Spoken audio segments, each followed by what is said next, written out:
Come fly with me to a magical land.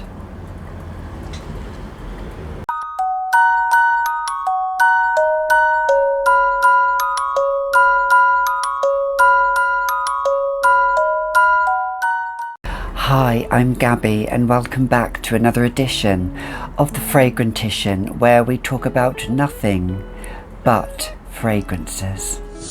So in this edition we are talking about the world famous, that is Cacharel, the House of Cacharel. Now, the House of Cacharel is a fragrance brand that is very, very close to my heart, and I'm going to showcase some of them. So I'm going to start a little series of them because I have about half a dozen fragrances or so from the House of Cacharel.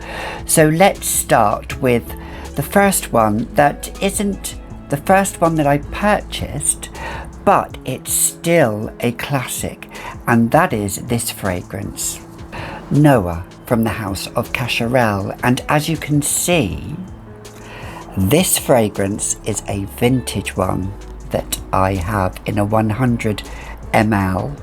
And the reason why it is an older version, it's the first formulation from 1998 when this came out, is because the box that I have beautifully preserved here comes in a top that comes off, whereas the new style, you open it up, it's a flip up, just normal cardboard box. But let's open this little angel. So this is it opened here, and you can see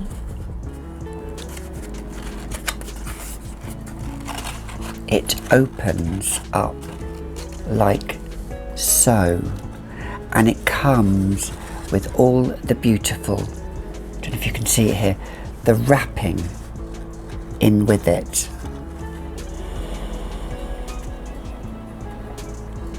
Smells, it smells, it's a heavenly, for me it's a heavenly scent, and it has a lot of lovely memories. So here it is, here in all its glory. Here it's a 100 ml. This is a round bottle,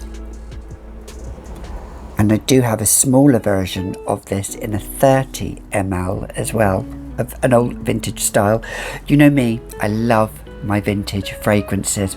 So I thought I'd showcase some from Cacharel because it's an old brand. It's been going since the very late 70s, although it did start in 1962 by Jean Busquet, who was the founder of Cacharel ready-to-wear apparel.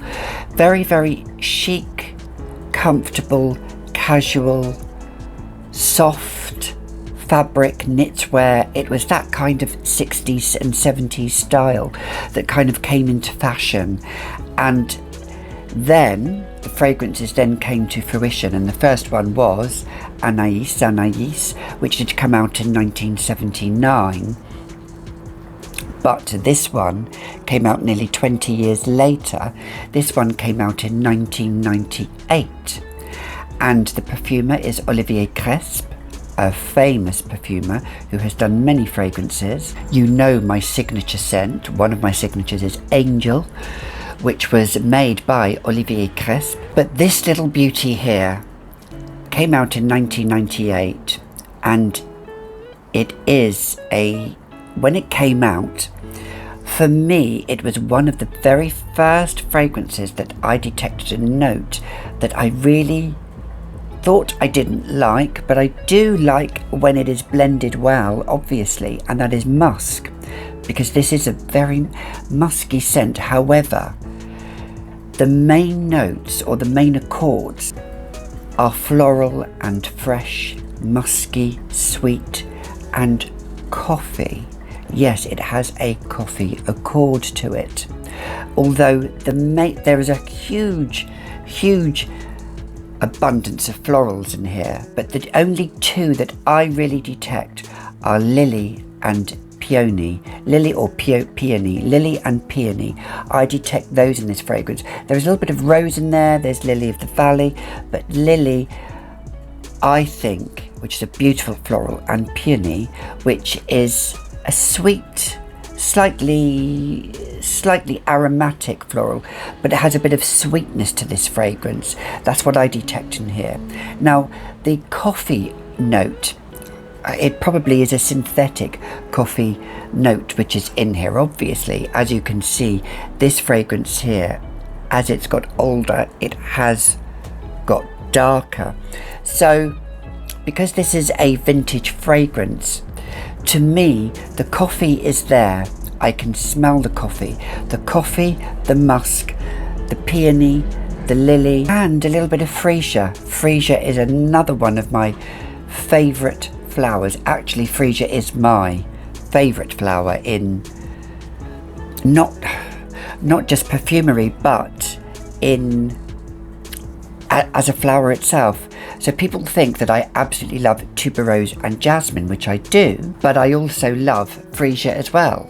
So if I had the perfect floral scent, it would be freesia, tuberose and jasmine. However, there's lily in this, lily and peony and freesia.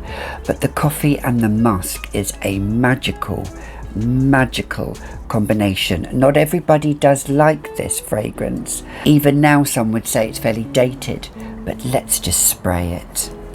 So I mainly smell the coffee in there and the musk, which is really, really beautiful. This smells, it's like floating on a cloud, and it's clean and it's soft and it's airy, but it still is, well, this is a vintage fragrance. This has some guts to it still, this fragrance. It has some oomph to it. Slightly soapy, but not ever so soapy. It's pretty, it's floral, it's not really headache inducing. It can be work appropriate. It can be smart casual. You could wear it every day as a lovely everyday scent. I absolutely adore the little pearl that it is meant to signify some sort of ethereal quality about it. It is quite cozy and comforting, and it has lovely memories of the 90s, because the late 90s, because this is the first fragrance my husband bought for me, because I actually wore a lot of Cacharel in the 90s, and along with DKNY, this is one of those in that kind of era that stays with me and has stayed with me. It is quite a little bit of a beauty, really. And as I've said before, Cacharel fragrances are very, very underrated. I do quite like it because it has just a little nozzle here which you can spray, although some people might prefer a cap, but that doesn't bother me. It's for somebody who wants to be inoffensive, and not always can I be offensive, although some people might think I am offensive. Maybe, but for me, when I wear this, I do feel really, really girly. It is a girly fragrance, I would say. This fragrance it's not unisex, although a man can wear it if he wants to. Makes no difference to me. But if you're one of those people that likes a strong aromatic or a strong fougere or something like that, or something spicy, then this isn't the fragrance for you. This is the fragrance for that person that likes clean musk with florals. And the coffee note in this, it dances through the fragrance, the coffee note. It mingles, it doesn't, it's there, it has presence. Now, as you know, I'm not really a lover of strong coffee. This is more of I would say maybe a cappuccino coffee. It has a slight frothiness to it, the coffee in this, which is what I quite like. It's very affordable, even now. The fragrances that you can get from Cacharel are very affordable. Cacharel has always been an affordable fragrance brand, and some people will poo-poo it. Some people don't really talk about Cacharel as a brand, and it's such a shame really, because it seems to have been forgotten, and there are some fragrances from the Cacharel house that have gone to heaven. Not necessarily been discontinued, I don't mean that, but heaven in YouTube heaven. So let's bring back a Cacharel Appreciation Society, shall we? There is a slight playfulness about this. It has a bit of a liquid baby powder feel about it. I quite like that. Not too much baby powder though, because I don't like straight up baby powder at all. I think it's that coffee accord combined with those florals that brings it to life. It's a bit like a nymph. Is it a nymph? Is that a word? I don't know. Although I'm a bit of a nymphomaniac, but that's another story. But it has like is it a nymphette, or what's one of those elves or dancing? It's so magical. I love it. I love it, and I should wear it more often. I'm going to wear it more often. You can wear this all year round, whether it's hot, whether it's cold. I've worn it all year round.